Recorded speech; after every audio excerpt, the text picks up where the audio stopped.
স্বপ্নের রান্নাঘরে সবাইকে স্বাগতম। আজকের আয়োজনে কী কী আছে সেটাই আপনাদের সাথে শেয়ার করব। তো চলুন দেখা যাক আজকে কি কি করতে পারি। আসসালামু আলাইকুম বন্ধুরা, কেমন আছো সবাই? আশা করি ভালোই আছো, আমিও ভালো আছি। আজকে তোমাদের সাথে শেয়ার করব দুপুরে আমার কি কি কাজ করতে হয় ও কি কি রান্না বান্না করতে হয়, আজকের আয়োজনে কি কি আছে এই আর কি। তো দেখার জন্য তোমরা সকলেই আমার সাথে থাকো। তো প্রথমে চালটাকে ধুয়ে আমি চুলায় দিয়ে দিলাম। এই যে দেখো বন্ধুরা, কলমি শাক বেছে নিয়েছি, এখন এগুলোকে আমি ধুয়ে নিব। এই যে দেখো বন্ধুরা, শাকগুলোকে আমি ধুয়ে নিব ভালো করে।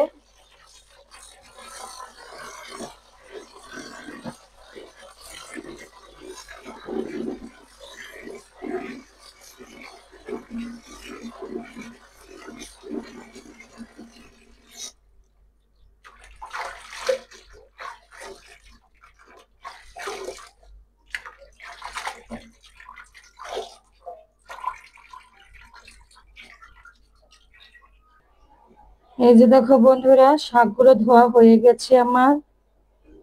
শাকগুলো ধুতে ধুতে ভাতটা উতলিয়ে গেছে।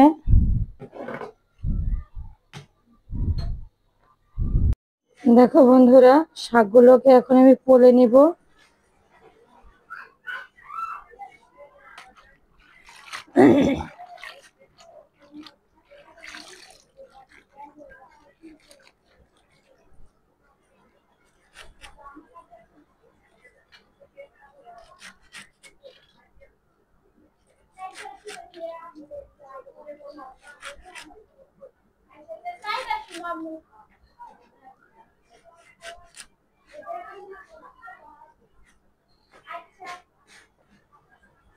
শাকগুলোকে সুন্দর করে কেটে নিতে হবে।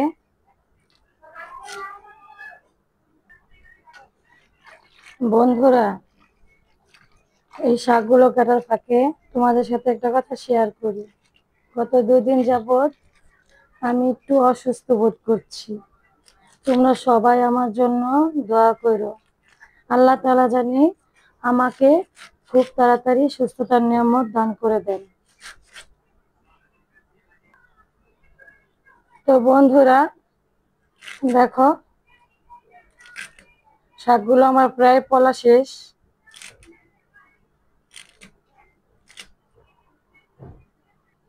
এই যে হয়ে গেছে শাক পলা। এই যে দেখো বন্ধুরা, শাক কাটতে কাটতে ভাতটা হয়ে গেছে আমার। শাকগুলোকে সিদ্ধ দেওয়ার জন্য একটা পাত্রে তুলে নেব। এই যে দেখো বন্ধুরা, কাঁচামরিচ লবণ দিয়ে আমি শাকটাকে সিদ্ধ হওয়ার জন্য দিয়ে দিলাম চুলায়। শাক ভাজির জন্য এখানে আমি পেঁয়াজ রসুন পলে নেব। এই যে দেখো বন্ধুরা, শাকগুলো সিদ্ধ হয়ে গেছে, এখন এগুলোকে নামিয়ে নেব। দেখো এখানে একটা কড়াইতে পরিমাণ মতো তেল ঢেলে দিব। পেঁয়াজ কুচি, রসুন কুচি ভালো করে নেড়ে চেড়ে নেব। এখানে শাকগুলোকে দিয়ে দেব। দেখো বন্ধুরা, শাকগুলোকে ভালো করে নেড়ে চেড়ে নেব।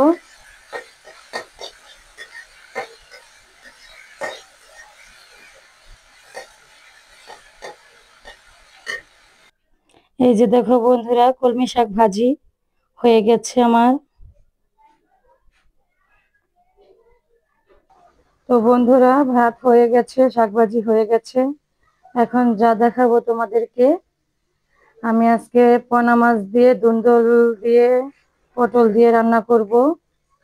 তো এখন এগুলো কাটা বাছা করে নেওয়া যাক। তো এখন আমি তরকারিগুলোকে কেটে নেব।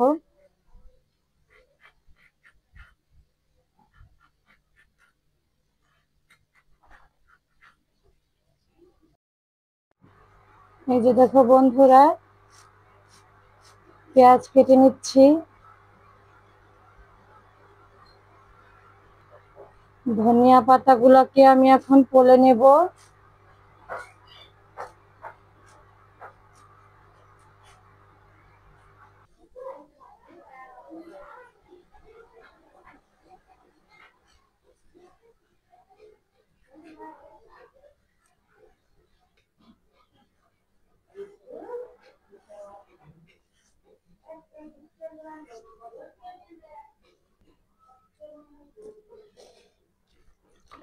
এই যে দেখো বন্ধুরা, তরকারিগুলো আমার কাটা শেষ। এখন মাছগুলোকে কেটে নেব।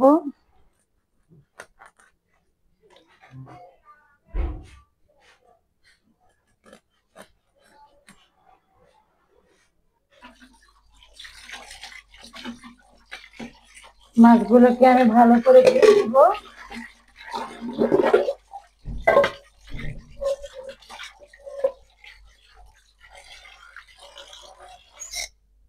এই যে দেখো বন্ধুরা, মাছগুলো ধোয়া হয়ে গেছে। ছোট মাছ, তাই কম নিয়ে। বাচ্চারা খাবে না, কারণ এই মাছে অনেক কাটা। বাচ্চাদের জন্য ডিম রান্না করব। তো এখানে পরিমাণ মতো তেল দিয়ে দিব, পরিমাণ মতো দিয়ে দিব পেঁয়াজ। ভালো করে নেড়ে চেড়ে নেব। দেখো বন্ধুরা, এখানে পরিমাণ মতো মরিচের গুঁড়া দিয়ে দেব, পরিমাণ মতো দিয়ে দেব হলুদের গুঁড়া, দিয়ে দেব এখানে পরিমাণ মতো লবণ। ভালো করে নেড়ে চেড়ে নেব বন্ধুরা। এখানে মাছগুলোকে দিয়ে দেব। আজকে আর মাছ ভাজবো না, মাছটাকে কষাতে দিয়ে দেব। আমার আবার একটা অভ্যাস, যেদিন মাছটা কিনে আনা হয় ওই দিনকে আমি মাছ ভাজি না, মাছ কষিয়ে রান্না করি। তারপরে ফ্রিজে 2-3 দিন রাখার পরে আমি ওই মাছ কষায় রান্না করি না, ওটাকে আমি ভাজি করে পরেই রান্না করি। কেননা ফ্রিজে ধোয়ার পরে মাছের স্বাদটা চলে যায়। তখন ওই মাছটাকে ভাজা ছাড়া রান্না করলে ভালো লাগে না। আর তরতাজা বাজার থেকে আনার পরে আমি ওই মাছটাকে কষাই রান্না করি। দেখো বন্ধুরা, মাছগুলো কষানো হয়ে গেছে। এখন আমি এটাকে তুলে নিব। এই যে দেখো, তুলে নিয়ে এখন পটল আর ধুন্দুলের তরকারিগুলো আমি দিয়ে দেব।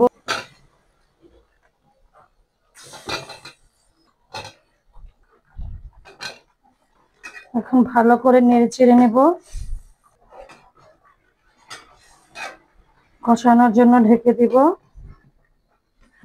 দেখো বন্ধুরা, তরকারিটা কষানো হয়ে গেছে।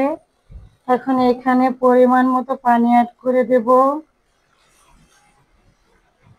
এখন আরেকটু হওয়ার জন্য ঢাকনা দিয়ে ঢেকে দেব আমরা। দেখো বন্ধুরা, তরকারিটা আমার হয়ে এসেছে। এখন এখানে আমি মাছগুলোকে দিয়ে দেব। সবকিছু মিলিয়ে ঝিলিয়ে দুনিয়া চলতে হয়, সবসময় ভালো কিছু খাওয়া যায় না, ছোট বড় মিলিয়ে আমাদেরকে চলতে হয়। একদিন ভালো খাবো, একদিন খারাপ খাবো, তাই না বন্ধুরা? আমি কি ভুল কিছু বলেছি? তো তোমাদেরকে বলেছিলাম আমি বাচ্চাদের জন্য ডিম রান্না করব। তো এখানে আমি ডিম নিয়ে নিয়েছি।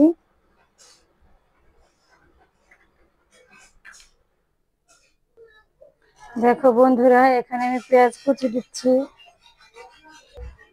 আমার ছেলের কাছে অনেক ভালো লাগে এইভাবে ডিম রান্না করলে। তো আজকে ছেলের পছন্দের একটা খাবার রান্না করব, তোমাদের সাথে শেয়ার করব। গল্প করতে করতে রান্না করব। আরো দেব কাঁচামরিচ কুচি করে। এই যে দেখো, আমার ধুন্দুলের তরকারিটা হয়ে গেছে। এখন এখানে ধনিয়া পাতা অ্যাড করে দেব। এখানে পরিমাণ মতো লবণ দিয়ে দেব। আর একটা কড়াইতে তেল গরম করে নেব।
দেখো বন্ধুরা, ঝোলটা আমার কষানো হয়ে গেছে। এখন এখানে ডিমগুলো দিয়ে দিব।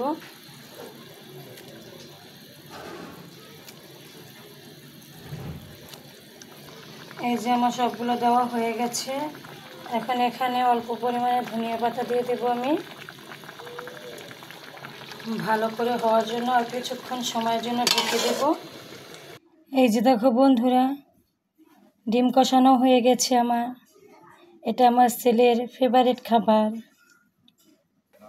তো এই ছিল বন্ধুরা ধুন্দুল দিয়ে পটল দিয়ে পোনা মাছ রান্না, ডিম ভাজি করে তারপরে কষানো, আর ছিল কলমি শাক ভাজি। তো আমার এই রেসিপিগুলো যদি তোমাদের কাছে ভালো লেগে থাকে, আমার সংসারের কাজগুলো তো তোমরা দেখলেই, তোমাদের সাথে শেয়ার করলাম। তো বন্ধুরা, তোমরা তাহলে আমার চ্যানেলটাকে লাইক কমেন্ট শেয়ার করে তোমরা আমার পাশেই থেকো বন্ধুরা। আমার চ্যানেলটাকে তোমরা সাবস্ক্রাইব করে দিও। তোমাদের ভালোবাসায় আমি এগিয়ে যেতে চাই।